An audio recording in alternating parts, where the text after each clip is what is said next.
agora começar a falar de ondas sonoras. Bom, vamos começar definindo o que é o som? Vamos lá? Vou escrever aqui, depois eu explico, tá? Vamos lá? Bom, o som, que chamamos de som, né, é uma onda longitudinal. E o que é isso mesmo, professor, esse lance aí de onda longitudinal? Bom, é quando a direção de vibração do meio é paralela à direção de propagação da onda. Por exemplo, imagine a seguinte situação.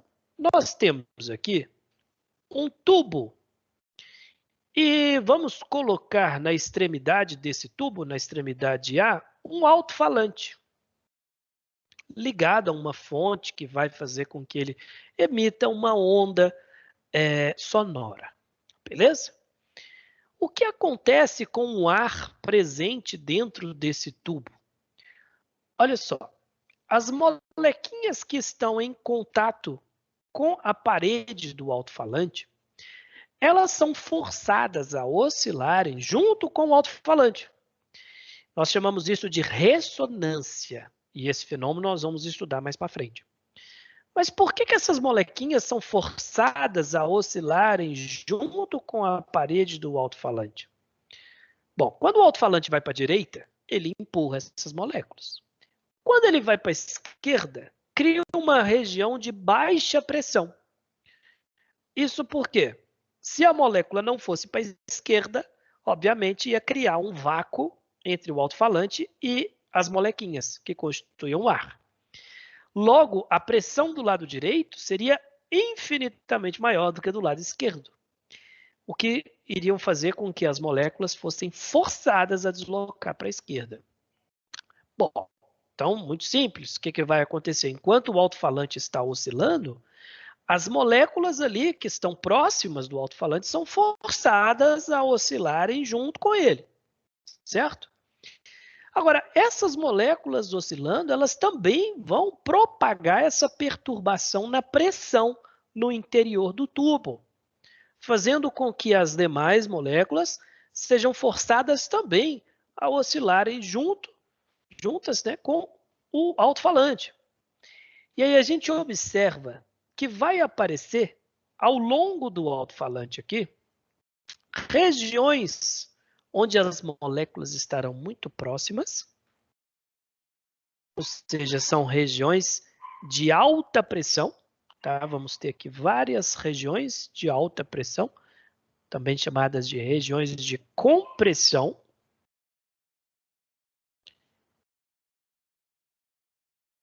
Deixa eu desenhar aqui essas regiões. Aqui também tem que ter mais uma. E vamos ter entre elas regiões de baixa pressão, onde a distância entre as moléculas de ar será um pouco maior. Tá? Também chamada de regiões de rarefação. Muito bem. Se observarmos separadamente uma molécula, imagina, a gente pega aqui uma molécula para observar. A gente percebe que ela fica oscilando para a direita e para a esquerda. O tempo todo. Para a direita e para a esquerda. Para a direita e para a esquerda. Exatamente como acontece em uma mola. Como vimos lá atrás, né, na definição de onda longitudinal. Quando a gente dá um peteleco numa mola, aparecem regiões onde a distância entre os gomos da mola elas são menores e regiões onde as distâncias são maiores. E um ponto da mola fica oscilando para a direita e para a esquerda, para a direita e para a esquerda. Portanto, a direção de oscilação é a mesma da direção de propagação.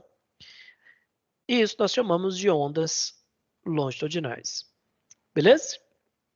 Porém, existe uma certa dificuldade para desenhar essas ondas longitudinais. Concorda comigo? Olha para você ver o meu desenho aqui nesse tubo. Fica difícil, né, desenhar essa onda. É mais comum, então, a gente fazer uma analogia com uma onda transversal. Por exemplo, ó, eu posso representar essa onda através de um gráfico. Um gráfico que represente para a gente aqui a pressão em função do comprimento X do tubo. E aí o gráfico ele assume o seguinte perfil.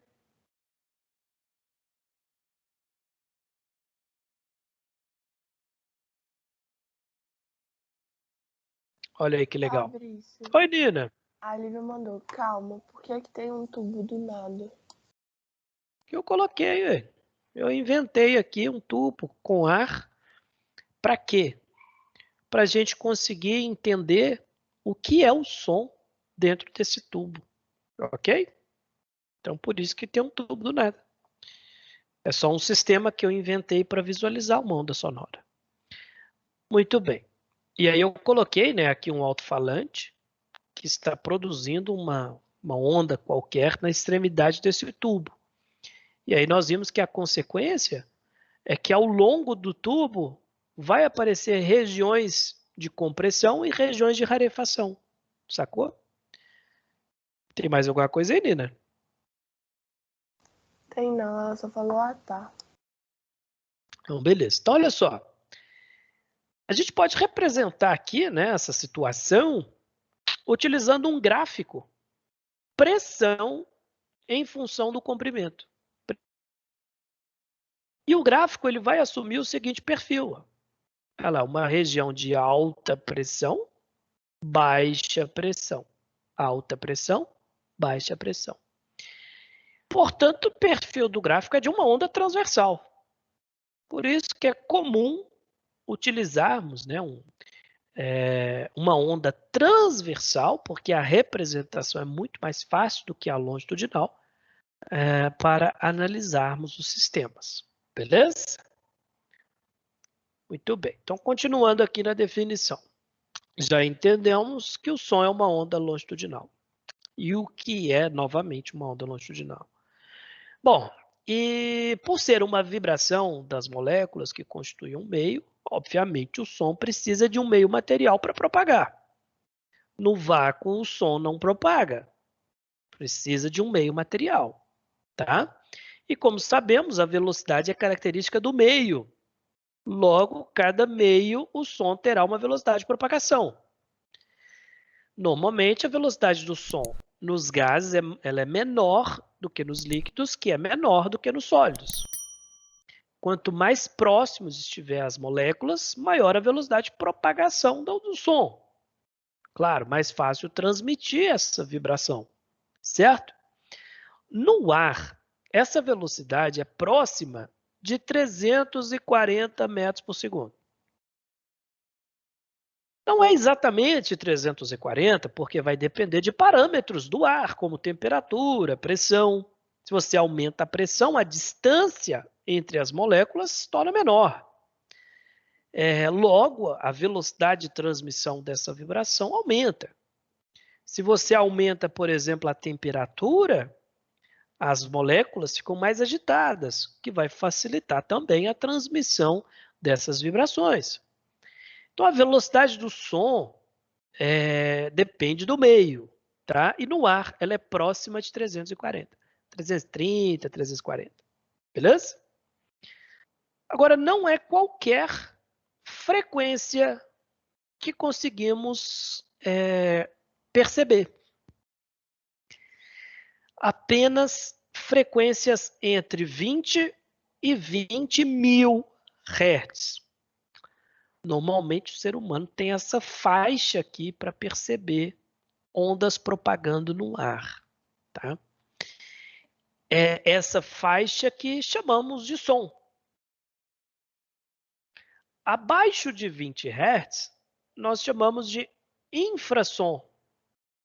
Infrassom. E tem animais que conseguem ouvir infrassom.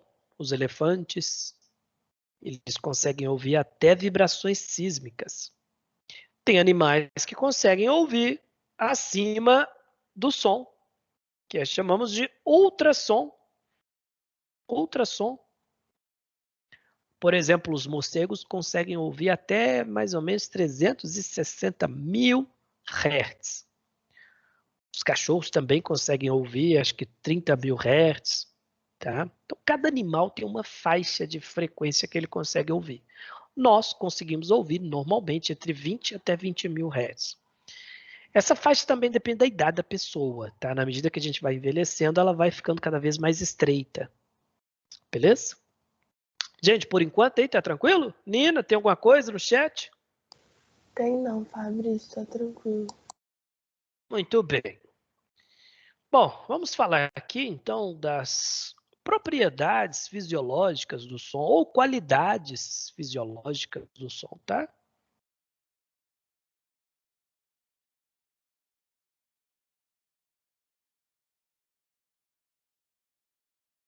Qualidades fisiológicas do som. Bom, temos 3 qualidades. Quais são elas? Altura, intensidade e timbre. Timbre. Bom, primeiro, a definição física de altura, ela é bem diferente da definição de senso comum. Pois, no dia a dia, as pessoas relacionam a altura do som com volume, ou seja, com a energia que o som carrega. Por exemplo, quando tem uma pessoa com um som, a gente até fala errado, né, no dia a dia, com um som muito alto, nós pedimos para a pessoa baixar o som. Mas se essa pessoa for um físico e ela resolver fazer o que você está pedindo, o que ela vai fazer? Ela vai pegar o aparelho de som e colocar no chão, ou ela vai lá no equalizador e vai tornar o som mais grave. Por quê? A altura não tem nada a ver com volume. A altura do som está relacionado com a frequência. Frequência.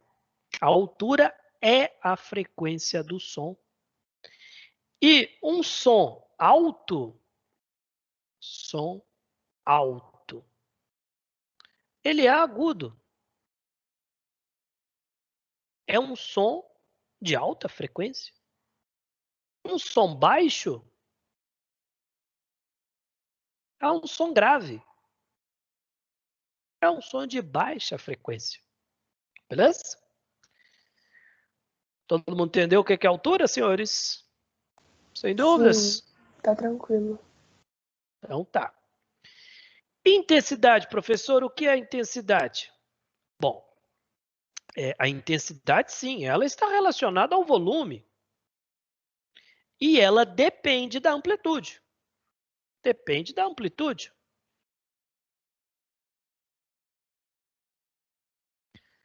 Qual a definição, professor, de intensidade? A intensidade, ela é a energia que a onda carrega por unidade de área, por unidade de tempo. Como assim, professor? Por exemplo, imagine você liga um alto-falante. Tá? Ele está emitindo uma certa onda sonora. Bom, na parede que está próxima a esse alto-falante, a onda vai bater na parede, certo? Se você pegar a energia que está chegando até a parede, dividir pelo tamanho da parede e dividir também pelo tempo, você encontra a intensidade do som lá na parede. Mas essa definição, tá, de intensidade, o que é a intensidade de uma onda, nós vamos aprender a calcular e vamos ter exemplo, a unidade de intensidade, tudo isso, só que um pouquinho mais para frente, tá? Que é energia por unidade de área por unidade de tempo. Essa é a definição de intensidade. Beleza? Mas aqui, por enquanto, a nossa análise é qualitativa. Não estamos preocupados em calcular a intensidade, não. E aí você vai sempre associar a intensidade com o quê? Com o volume do som. E o que muda na onda, quando você altera o volume do som, é a amplitude. A amplitude da onda muda. Professor, e o que é mesmo amplitude? Lembra, nós definimos amplitude lá atrás. Mas o que é amplitude? É a distância entre o ponto de equilíbrio até o afastamento máximo. Por exemplo, lá naquele sistema que eu mostrei para vocês, ó, imagine essa molequinha aqui que circulei de vermelho. Aí a gente fica filmando essa molequinha na medida em que o som passa pelo ar, tá? Ela fica oscilando para a direita e para a esquerda. Então ela vai de uma posição de equilíbrio até uma posição, por exemplo, mais X. Depois ela volta, passa pela posição de equilíbrio e vai até a posição e fica oscilando. O que é a amplitude? É a distância até X, ou seja, o afastamento máximo até a posição de equilíbrio. Isso é a amplitude. E quando alteramos o volume do som, você está mexendo na amplitude da onda. Beleza? A gente até consegue visualizar isso, né? Quando você vai lá e aumenta o volume, você vê que o alto-falante ele está vibrando numa amplitude maior. Por enquanto aí, tá tranquilo? Tem alguma coisa, Nina? Não, tá tranquilo. A Ana Carol só mandou sim, que tava tranquilo. Ah, então tá. E o timbre, professor? Bom, o timbre ele é uma característica da onda que está associado com a fonte da onda. Ela depende de dimensões físicas, do formato da fonte que está produzindo aquela onda. Por exemplo, vamos pensar aqui um instrumento bem simples, deixa eu ver. Um tubo sonoro é um instrumento. Você tem aí um tubo.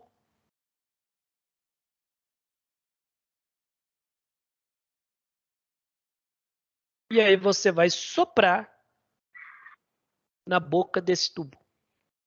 Nós vamos ver mais para frente que ele pode ressoar, ele pode atingir um harmônico de vibração. Mas, independente, né, se ele vai entrar ou não em ressonância, a onda que esse instrumento vai estar emitindo, ela depende das dimensões físicas desse instrumento. Ela vai depender do comprimento dele, ela vai depender da largura dele. Isso porque dentro desse instrumento vai aparecer ondas estacionárias que podem vibrar na direção longitudinal. E também pode ter ondas estacionárias vibrando na direção transversal. E essa composição de harmônicos é o que forma o timbre. É a forma da onda. Então, por exemplo, situação bem simples. Ó. Imagine que a onda do violão seja uma coisa assim. Ó. Enquanto que do violino é uma coisa assim.